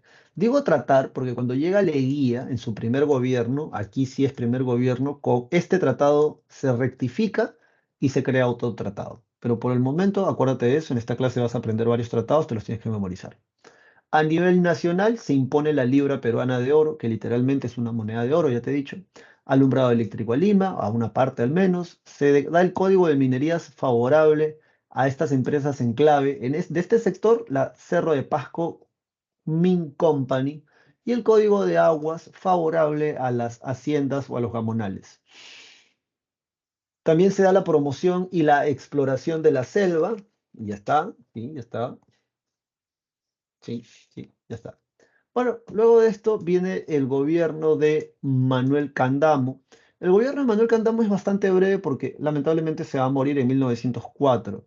Dos cosas que se hacen: promulga la ley de ferrocarriles y se crea el tranvía Limacho Ríos. Creo que un vagón, lo puedes ver en Barranco, un vagón de ese tranvía, funciona con electricidad, es un cable eléctrico que pasa por un riel y así se mueve, ¿no? Porque acuérdate que los trenes en este tiempo son a vapor, carbón y vapor. Luego viene el primer gobierno, si hay primero es porque hay segundo. De hecho, no te puedes olvidar de este tipo. La pregunta. ¿Cómo termina la República Aristocrática con el segundo gobierno de este señor que está acá? Esta foto es de época, ¿eh? O sea, estas dos fotos son de época. Así se veía en 1904, 1908 y así se veía en 1915, 1919. Bien. El primer gobierno de José Pardo y Barreda. Sobre este primer gobierno, ¿qué hay en tu separata? Primero dice hay una invasión ecuatoriana en nuestro territorio. Sí, constantemente Ecuador va a tratar va a tratar de quitarnos, ¿no? Esas tierras, aduciendo de que desde la creación del virreinato en la Granada, eso era de ellos, cosas locas. Legalmente siempre nos han pertenecido esos territorios, y eso no es que yo lo diga porque soy peruano, lo digo porque, o sea, es su historia, ¿no? O sea, temas que no te van a preguntar. Pero bueno, el caso es que por esa razón también se va a promover la exploración y la navegación por este departamento que vamos a llamar Loreto en la actualidad. En el plano más de tipo educativo, hay una reforma educativa, hay una reforma del sistema educativo. Se va a decretar que la educación primaria va a ser gratuita solo para los varones y bajo el control del Estado. Bien, eso es lo que debes de agregar ahí. Además, se crea la Escuela Nacional de Artes y Oficios, se crea la Escuela Nocturna para Obreros, el reglamento que le permite a las mujeres y en buena hora ingresar a universidades como San Marcos, se da la formación del primer gremio obrero conformado por los panaderos estrella del Perú, que son ellos los que también luego van a pelear por la jornada laboral de 8 horas a nivel nacional. Y eliminando las juntas departamentales, se crean la Caja de Depósitos y Consignaciones, bien, que ahora va a ser también la entidad reencargada de recaudar impuestos. Entonces eso, quédate con eso allí, sí, quédate con eso allí. Luego de esto viene el gobierno de Augusto B. Leguía. Este gobierno de Augusto B. Leguía, tenemos acá el primer paro general obrero, que es el paro de 1911, o sea, a Leguía le estalla este paro. Durante el gobierno de Leguía se va a crear la ley de accidentes de trabajo para indemnizar a los trabajadores que sufran algún tipo de agravio dentro de la empresa. Y es con Leguía que se firman estos dos tratados que te los tienes que aprender de memoria. Bien, o sea, si, por si acaso, no te lo vayan a preguntar. El tratado Polo Bustamante, con este tratado y eso escríbelo por favor, se corrige el tratado Osma Villazón y se termina de cerrar la frontera con Bolivia. O sea, Perú ya no tiene por qué entregar más tierra a nadie. Esto es lo último que te voy a dar, Bolivia. Y esto básicamente es este cachito que está acá. Bien. Luego de esto también se firma el Tratado Velar de Río Branco, y este es importante según Jorge Basadre porque le pone fin al avance de Brasil en la selva peruana. No sé si te has dado cuenta, pero de verdad que el gobierno de Brasil bastante pilas porque mira, o sea, nos dejó con una cinturita, ¿verdad? Mira, con Brasil hemos perdido 5 veces más territorio de lo que no hemos perdido en la guerra del Pacífico, ¿ah? Y eso hay veces que la gente ni se da cuenta. Pero Basadre dice que esto como que hay un dolor, por así decirlo, por estos territorios, porque aquí la bandera peruana sí se movió de su lugar. En cambio, en los territorios que nos quitó Bolivia, Brasil, Colombia, no había población peruana. Bien, había solamente comunidades nativas, pero no se reconocían como de ningún país. En cambio, Brasil sí tiene ciudades, propiamente hablando, son ciudades en medio de la selva.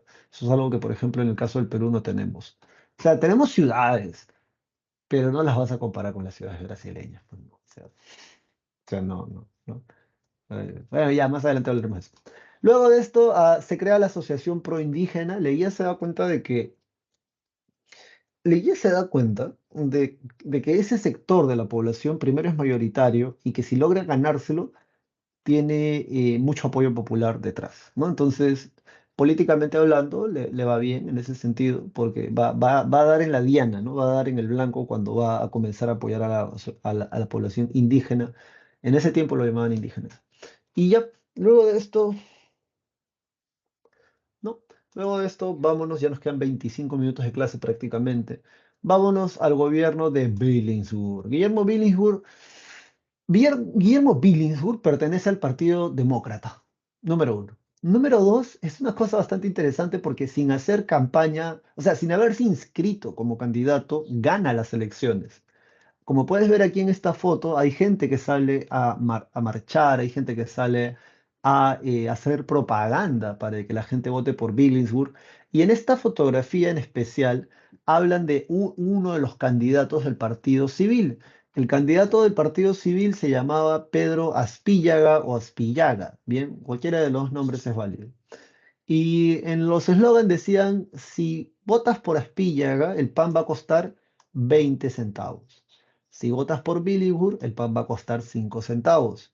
Símbolo de la cartilla electoral para que puedas votar por Billinghurst, marca el pan francés. Bien, entonces, además de hecho te decían, ¿vas a votar por Billinghurst?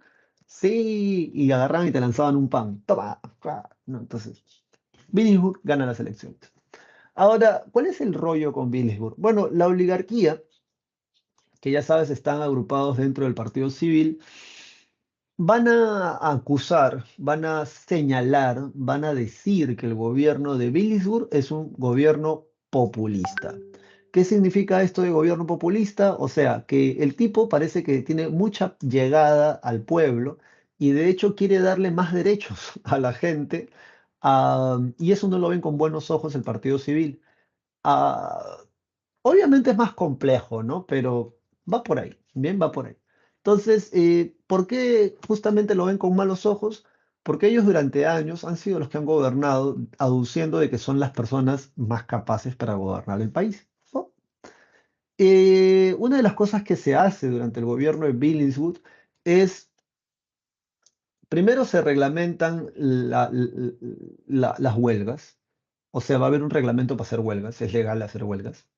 Luego, no te vayas a paltear, ¿ah? Se establecen las 8 horas de trabajo para los obreros del muelle y dársena del Callao. Esto te lo estoy diciendo claramente porque Billingsburg establece las 8 horas de trabajo solo para los trabajadores del puerto del Callao, donde se carga y se descarga la mercadería. 8 horas de trabajo para ellos. Bien. Además, durante el gobierno de Billingsburg, como dice tu separata, subraya, se crea el departamento de Madre de Dios, que en la actualidad es donde hay más minería de oro ilegal en el país. Y bueno, ¿qué sucede? Coludidos con el ejército, los miembros del Partido Civil, que eran mayoría durante el gobierno de Billisburg, el Congreso, le van a dar el golpe de Estado. El que va a dirigir este golpe de Estado va a ser Óscar R. Benavides, y ojo, mira acá dice primer gobierno, o sea, hay segundo. Casualmente, este primer gobierno, Óscar R. Benavides, que va a durar apenas un año, es el que derroca a Billisburg a través de un golpe de Estado con el apoyo del Partido Civil. Justo estalla la Primera Guerra Mundial, se puso en servicio el Canal de Panamá, que aunque tú no lo creas, es bastante útil hasta el día de hoy. Para que te hagas una idea, digamos, gráfica, supongamos que todo esto es el continente americano, o sea, para la gente que no sepa de qué va el Canal de Panamá, ¿bien? Entonces, por si acaso, obviamente, porque yo sé que ustedes saben, y si no, ya sabes que para eso está el curso de historia, para enseñar. A ver, supongamos que este es el continente suramericano, ¿bien? Entonces, yo sé que tú sabes que este es el Océano Pacífico, ¿verdad? Vasco Núñez de Balboa. Este es el Océano Atlántico, ¿verdad? Y bueno, tú ya sabes que la mercadería, originalmente la que llegaba de Europa por mar a Lima, venía por el Océano Atlántico y venía así. Tenían que llegar al estrecho de Magallanes, llegar a Valparaíso y de Valparaíso venir al Callao en Lima. Bien, pero cuando se crea el canal de Panamá, lo que hacen estos empresarios estadounidenses, porque son estadounidenses, lo que van a hacer es justamente crear un pasaje artificial, bien, un pasaje artificial que conecte el Océano Pacífico con el Océano Atlántico, justo en esta zona donde se encuentra el Istmo de Panamá. Gracias a eso, ahora los barcos pueden traer y llevar la mercadería de Europa y viceversa, porque es más barato, ya no tienen por qué ir hasta el sur, que es bastante lejos además. Y eso hace que haya un flujo comercial mucho mejor, más rico y más abundante. ¿Quiénes le sacan provecho a eso? La gente del Partido Civil, que son los dueños de las haciendas, por ejemplo, azucareras, algodoneras, y también las haciendas, las empresas que sacan algún tipo de materia prima de nuestro país. ¿Correcto? Dicho esto, entonces, otro dato más, y aquí por favor, aunque esto no es clase de economía, aprovecha porque te puede ayudar a entender lo que vamos a ver más adelante cuando hablemos del gobierno de Alan García Pérez, o si no lo has entendido en tu clase de economía, entonces te puede ayudar esta parte de la clase a entender lo siguiente. En tu separata, y aquí también lo dice, dicen que se establece el régimen de papel moneda. ¿Sabes qué significa eso? Originalmente, escucha bien, originalmente la gente utilizaba monedas de oro o de plata. Bien, a eso se le llama el patrón oro, patrón plata o metal precioso. ¿Qué significa? Que cuando tú quieres comprar o vender algo, tú como moneda utilizas, por ejemplo, una moneda de oro o de plata. Si esta moneda fuera de oro, o sea, si esta moneda fuera de oro, de este tamaño, así, mismo grosor, si fuera de oro, tendría en mi mano casi 1000 soles. Casi 1000 soles tendría en mi mano, si esta moneda fuera de oro. Ahora, yo creo que tú puedes entender esto, ¿no? Imagínate que vas a comprar una empanada de pollo y te compras un frugos, ¿no? Entonces, a la señora del kiosco le entregas tu moneda de oro. ¿Cómo te da vuelta esa señora? ¿Cómo se cobra esa señora? Porque, o sea, esta moneda equivale, si fuera de oro, ¿no? Son casi 1000 soles. Por esa razón, tú las monedas antiguas que son de oro o de plata, vas a encontrar que están limadas. La gente las lima y guarda el polvito de oro, porque pu- puede ser polvo, pero sigue siendo oro, compadre, comadre. Bueno, aunque esto no es clase de economía, dime tú, por favor, ¿qué cosa ocurre cuando la gente guarda las monedas de más alto valor? ¿Cómo se llama esa ley? ¿Cómo se llama esa situación donde la gente guarda las monedas de más alta denominación y crean un proceso deflacionario? ¿Alguno de ustedes lo sabe? Es una ley. Se llama la ley de Gresham. En esa ley, eso es clase de economía, te lo pueden preguntar. En esa ley ocurre cuando las monedas de más alta denominación, en este caso, por ejemplo, oro y plata, son guardadas. ¿Qué tiene que ver esto con la clase? Lo que pasa es que cuando estalla la Primera Guerra Mundial, la gente en el Perú guardan las monedas de oro y de plata y generan este fenómeno, la ley de Gresham. Entonces, ¿qué cosa dice el gobierno de Óscar R. Benavides, que es un gobierno dictatorial y golpista? Van a decir, bueno, el Perú va a cambiar al régimen de papel moneda, de patrón papel moneda. ¿Qué significa esto? Escucha porque no es clase de economía, pero te puede servir. Lo que va a suceder es lo siguiente, ¿no? El Banco Central de Reserva del Perú, en ese tiempo se llamaba Banco Central del Perú nada más, de reservas va a venir después el Leguía. Pero supongamos que esto es el banco, ¿no? El BCR, ¿no? El Banco Central de Reserva del Perú, su cartelón, este es el edificio, aquí está la puerta, bien, esta es la vereda, esta es la vereda. Entonces, debajo del BCR, supongamos, misma casa de papel, está allí la bóveda. Bien. Dentro de la bóveda, lo que tenemos es oro. Supongamos que hay 1 tonelada de oro dentro de las bóvedas del BCR del Perú. Bien, 1 tonelada de oro. Según las leyes económicas de cómo ellos se rijan, ¿qué cosa nos van a decir? Bueno, si tenemos 1 tonelada de oro en el banco, con 1 tonelada de oro podemos imprimir, escúchame bien, 1 millón de soles. Bien, 1 millón de soles, ya sea en monedas o en billetes. ¿Qué significa eso? Que en realidad, varón y señorita, las monedas y los billetes que tú y yo podamos tener en nuestro poder en la actualidad, estas monedas no tienen un valor en sí mismo. Esta moneda es una representación simbólica de una cantidad de oro o de plata que hay en las arcas o en las bóvedas del Banco Central de Reserva del Perú. Parece una tontería, pero es importante que lo entiendas. O sea, los billetes, las monedas que tú y yo tenemos, no tienen valor en sí mismos, no valen lo que dicen que valen. Es una representación simbólica, nominal en tu clase de economía le llaman, de una fracción de oro o de plata que hay en el banco. ¿Cuándo ocurre un proceso inflacionario, como lo que ocurrió en el primer gobierno de Alan García Pérez? Ocurre cuando no tienes oro, no tienes plata, no tienes nada, pero aún así sigues imprimiendo billetes.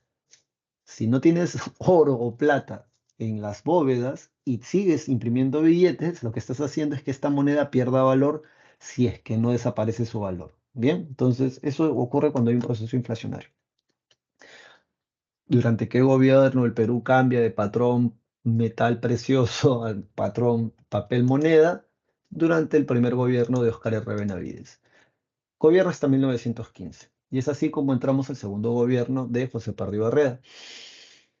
Y esto recuérdalo para toda la clase de historia del Perú que nos quede. Bien, cada vez que fuera del Perú se están matando, al Perú le conviene porque como es un país primario exportador, la guerra necesita alimentarse de materia prima para la industria armamentística, alimento, uniforme, armas, qué sé yo. Entonces, cuando estalla la Primera Guerra Mundial, puedes entender de que hay un incremento de las exportaciones y lo que sucede es que la economía va para arriba. Lo contrario también ocurre, que efecto separata. Cuando la guerra acaba, hay una crisis económica porque ya no están demandando tanta materia prima y eso hace que haya gente sin empleo. Finalmente hay gente que protesta. En el contexto de la Primera Guerra Mundial, Perú rompe relaciones diplomáticas con Alemania, porque ya sabes que Alemania se está peleando con Inglaterra. Inglaterra es el principal prestamista del Perú. Y el pretexto que se usa es el hundimiento del barco comercial llamado el Lorton, que lo van a hundir supuestamente un submarino alemán frente a las costas de España. Ya está. Luego de esto tenemos la rebelión de Rumimaki, del Aymara o del Quechua, mano de piedra. Teodomiro Gutiérrez Cuevas es un diputado que era diputado durante el gobierno de Billinghurst. Durante el gobierno de Billinghurst, las comunidades campesinas en Puno comienzan a matar hacendados, a matarlos, ya sea que estén durmiendo o envenenarlos, y el gobierno envía a dos representantes para ver qué michi estaba pasando en el altiplano andino. Uno de esos representantes es el diputado Teodomiro Gutiérrez Cuevas. Cuando él llega a Puno, recoge una serie de testimonios y denuncias por parte de las poblaciones o comunidades campesinas en esa zona contra los abusos de los gamonales por torturas, violaciones, desapariciones, asesinatos, etcétera, etcétera, etcétera. Ese informe fue un informe de más de 500 páginas, ¿eh? No es chiste. Cuando Óscar R. Benavides le da el golpe de Estado, ese informe, oh sorpresa, desapareció. Teodomiro Gutiérrez Cuevas, bastante descontento por esto, regresa a Puno e inician esta rebelión llamada la Rebelión de Rumimaki. El Estado peruano lo va a acusar de querer ser él el siguiente Zapa Inca y querer reconstituir el imperio del Tahuantinsuyo. Creo que acá lo han puesto, no lo han puesto, a ver. O no lo han puesto, acá está. Acá. Aquí está. Expansión de las haciendas latifundistas con apoyo del Estado, o sea, los gamonales se estaban quedando con las tierras de estas comunidades campesinas. Incremento del precio de la lana, no, Inglaterra la está demandando. Y el objetivo, construcción del Estado Federal del Tahuantinsuyo. Bueno, eso es lo que Teomiro Gutiérrez Cuevas siempre se va a negar a esto, ¿ah? O sea, se va a negar a que él quería, no, él lo va a decir en periódicos, esto lo va a estudiar Alberto Flores Galindo. Pero el Estado peruano, al acusarlo de esto, lo mete preso, acusándolo justamente de esto, ¿no? De querer separar una parte del Perú y ya, eso va a quedar ahí, ¿no? Lo meten preso y ahí quedó la rebelión. Luego, lo que tenemos es que se va a establecer a nivel nacional, y eso subráyalo con cariño, la jornada laboral de 8 horas a nivel nacional. Es una pregunta clásica, de hecho, en las preguntas de admisión de San Marcos, durante el segundo gobierno de José Pardo Barreda. Se da el descanso dominical obligatorio, se reglamenta el trabajo de mujeres y menores de edad, y se da la libertad de cultos aprobada por el Congreso. Bien. Bueno, como puedes ver, este gobierno termina en 1919. Ya para ese año hay un gran descontento de la población contra el Partido Civil, porque básicamente han gobernado durante varios años y otra vez el Perú está en crisis económica. Bueno, la crisis se debe a justamente que termina, ¿no? La Primera Guerra Mundial. Y es así como Leguía, de una manera bastante inteligente, con un discurso que incluía al campesinado, con un discurso que incluía a la clase media que por cierto ya se había formado en universidades como San Marcos, am, y a la clase obrera también, Leguía va a decirles a la gente, bueno, ¿qué ha hecho la oligarquía por ustedes? ¿No? O sea, ¿qué ha hecho el Partido Civil? Otra vez están pateando latas con efecto, no hay dinero, ¿dónde está la plata? Hubo bonanza económica y no hay. Voten por mí y yo voy a hacer una patria nueva, que es así como, por cierto, Leguía va a llamar a su gobierno, la patria nueva. En esta foto, este es Leguía, el que está acá, y aquí está vestido de traje celebrando el centenario, ¿no? De la independencia del Perú, en la batalla de Ayacucho también. Am, ¿Qué cosa ocurre? En 1919, Leguía gana las elecciones, pero ¿cuál va a ser el problema?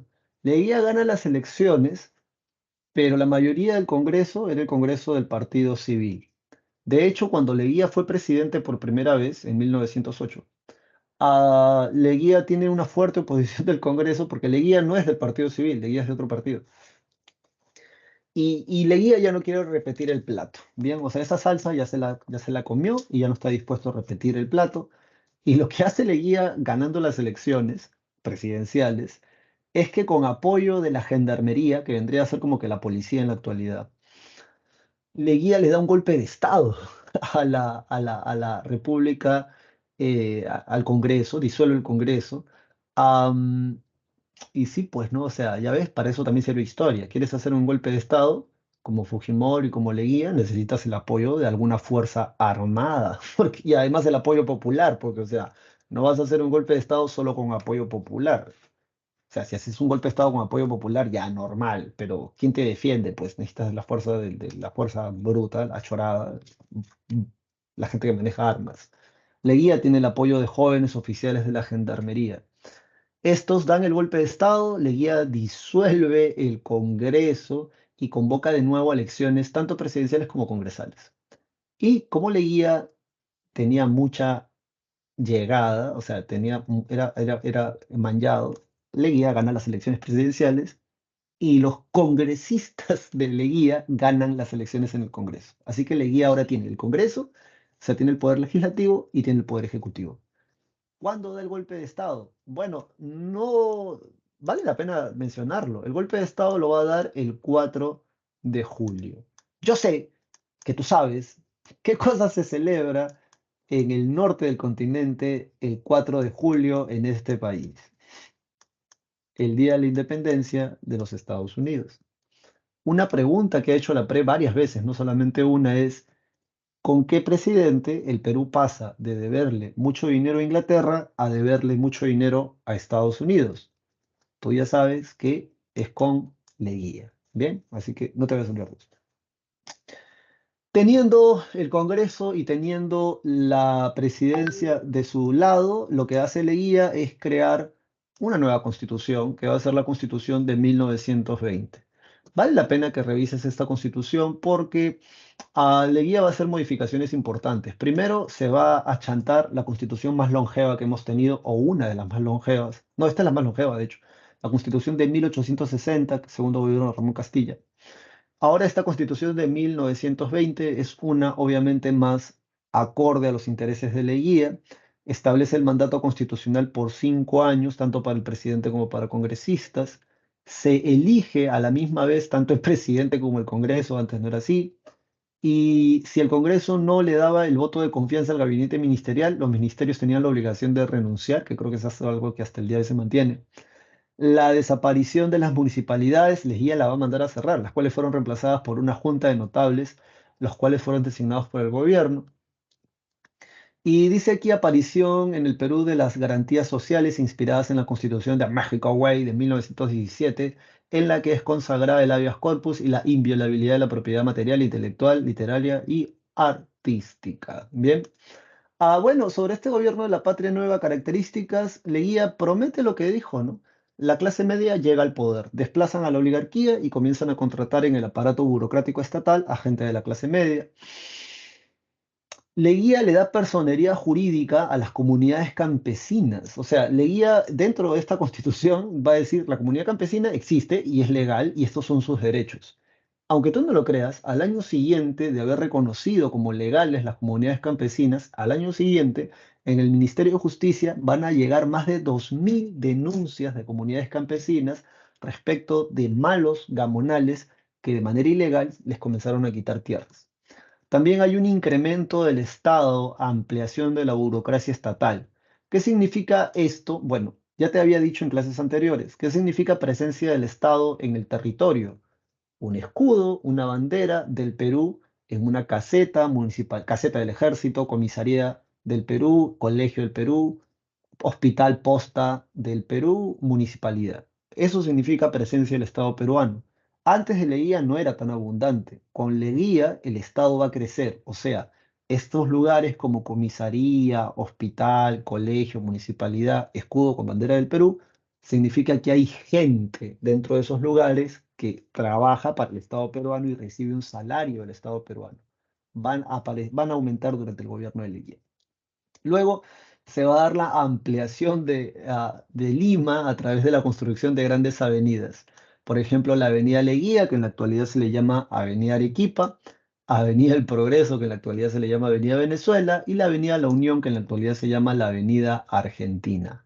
Además, somete, o sea, Leguía se chanta a la oligarquía, a la gente del Partido Civil, con este golpe de Estado perpetrado el 4 de julio de 1919 con ayuda de jóvenes oficiales de la Gendarmería, a los que luego ascenderá de rango.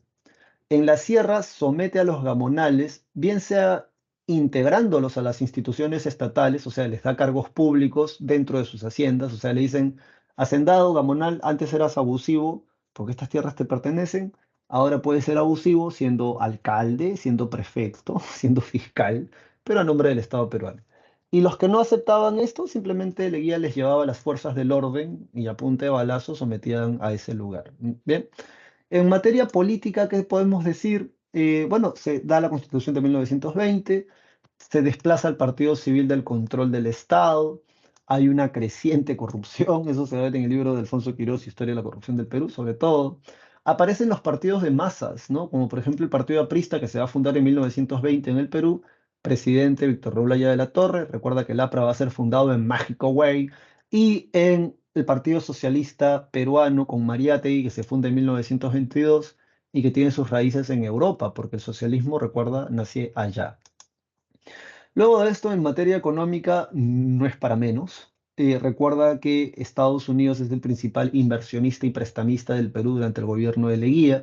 Se desplaza por esa razón el capital inglés del capital estadounidense.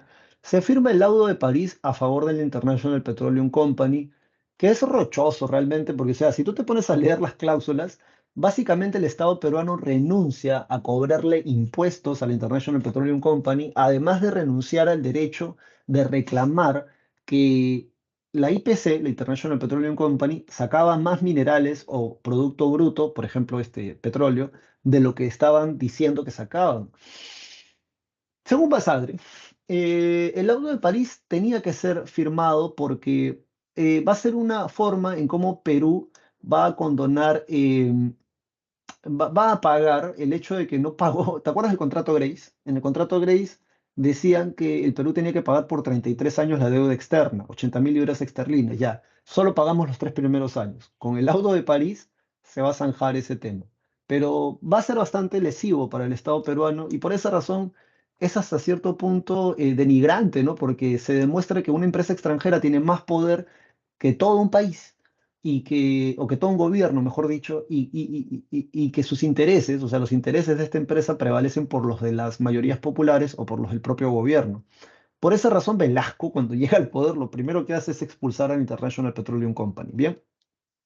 Bueno, acá dice, en este caso, el Estado peruano se compromete a condonar los impuestos generados por 50 años de explotación que le tenía que pagar y no le pagó la IPC al Estado peruano, y a cambio de eso entregar a la International Petroleum Company el petróleo de Talara, de La Brea y Pariñas, y los impuestos se iban a congelar por 20 años más. Bien, ¿dónde está La Brea y Pariñas? Acá por primera vez lo puedes ver porque siempre lo mencionan y nunca nadie dice dónde está. Y ya creo que nos quedan nada más un par de minutos, así que vamos a terminar esto rápidamente. Leguía da la ley de conscripción vial, también se le llama la mita republicana. Esto obligaba a personas de 18 a 60 años de edad a dar horas de trabajo para construir pistas, carreteras, avenidas, veredas. Y con eso se construyen estas avenidas que ya hemos mencionado antes. Hay una modernización urbana y vial, se le conoce también como la mitad republicana, y ahí está lo que te estaba diciendo. Además, se le da legalidad a las comunidades campesinas, se les da personería jurídica, lo que permitió poder presentar denuncias por usurpación de tierras en las comunidades campesinas a manos de los gamonales. Bien. Y bueno, sobre los tratados, el Tratado Salomón Lozano entrega el trapecio amazónico, que es este cachito que está acá. A ver, vamos a, creo que lo puedo graficar. Es este cachito que está acá, el trapecio amazónico. Am, Nadie supo por qué realmente Leguía entregó eso. Creo que ni los colombianos estaban reclamándolo. Después nos enteramos que había petróleo. Más adelante te cuento el chismezón, porque es chisme, ¿ah? No se sabe realmente por qué lo entregó. Luego también con Leguía se firma el Tratado Rada-Gamio Figueroa Larraín o Larraín, también se le conoce como el Tratado de Lima. Con ese tratado zanjamos la parte de Arica y Tarapacá con Chile. Arica se queda para el gobierno chileno y Tacna, perdón, para el Perú. Zanjamos el problema limítrofe de territorio, pero no zanjamos el tema marítimo. En la época de Toledo, pucha, sea, de verdad que aquí es una más adelante te lo cuento. Y ya está. Bien, eso es lo del tratado limítrofe. Consecuencias de esto, ¿cómo termina el gobierno de Leguía? Primero, el crack del 29 va a ser determinante. Estados Unidos no solamente le deja de prestar dinero al gobierno de Leguía, sino que le cobra. Y esto, sumado a la corrupción, hacen que rápidamente el gobierno comience a desmoronarse.